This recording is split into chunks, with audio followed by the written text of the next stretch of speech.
দীর্ঘ ৩ দশকের রাজনৈতিক সমীকরণ ভেঙে গোপালগঞ্জে বইল পরিবর্তনের ঝড়। ক্ষমতার কেন্দ্রবিন্দু হিসেবে পরিচিত এই জেলায় সদ্য সমাপ্ত ত্রয়োদশ জাতীয় সংসদ নির্বাচনে সবকটি আসনেই বেসরকারিভাবে জয়লাভ করেছেন বিএনপির প্রার্থীরা। সাবেক প্রধানমন্ত্রী শেখ হাসিনার পৈতৃক নিবাস ও দীর্ঘদিনের রাজনৈতিক ঘাঁটি গোপালগঞ্জ ৩ আসন সহ জেলার ৩টি আসনেই বেসরকারিভাবে বিজয় ছিনিয়ে নিয়েছে দলটি।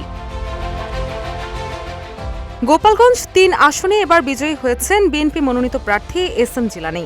১২ ফেব্রুয়ারি রাতে জেলা রিটার্নিং কর্মকর্তা ও জেলা প্রশাসক মোহাম্মদ আরিফুজ্জামান আনুষ্ঠানিকভাবে এই বেসরকারি ফলাফল ঘোষণা করেন। প্রাপ্ত ফলাফল অনুযায়ী ৬০,১৬৬ ভোট পেয়ে বেসরকারিভাবে সংসদ সদস্য নির্বাচিত হয়েছেন তিনি। তবে তার নিকটতম প্রতিদ্বন্দ্বী হিন্দু মহাজোটের নেতা গোবিন্দ চন্দ্র প্রামাণিক পেয়েছেন ৩৩,৮৬৭টি ভোট।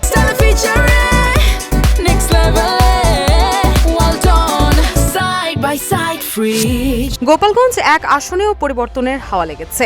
সেখানেও বিএনপি মনোনীত প্রার্থী সেলিমুজ্জামান মোল্লা ৬৮,৮৬৭ ভোট পেয়ে বিজয়ী হয়েছেন। তার নিকটতম প্রতিদ্বন্দ্বী গণ অধিকার পরিষদের প্রার্থী মোহাম্মদ কাবির মিয়া পেয়েছেন ৫৩,৯৬১টি ভোট। এছাড়া গোপালগঞ্জ ২ আসনে জয়ের হাসি হেসেছেন বিএনপির কে.এম. বাবর। তিনি পেয়েছেন ৪০,০৪৮টি ভোট। এই আসনে তার প্রধান প্রতিদ্বন্দ্বী ছিলেন বিএনপির বিদ্রোহী প্রার্থী এইচ.এম. খান মঞ্জু, যিনি পেয়েছেন ৩৩,০৩৯টি ভোট।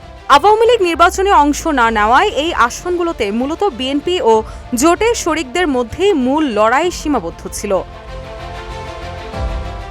জেলা প্রশাসনের পক্ষ থেকে জানানো হয়েছে যে পুরো নির্বাচনী প্রক্রিয়া ছিল শান্তিপূর্ণ এবং কোনো ধরনের ঝামেলা ছাড়াই ফলাফল সম্পূর্ণ হয়েছে। বিজয়ী প্রার্থীরাও ভোটারদের প্রতি কৃতজ্ঞতা প্রকাশ করে আগামী দিনে এলাকার উন্নয়ন ও সাম্প্রদায়িক সম্প্রীতি বজায় রাখার অঙ্গীকার করেছেন।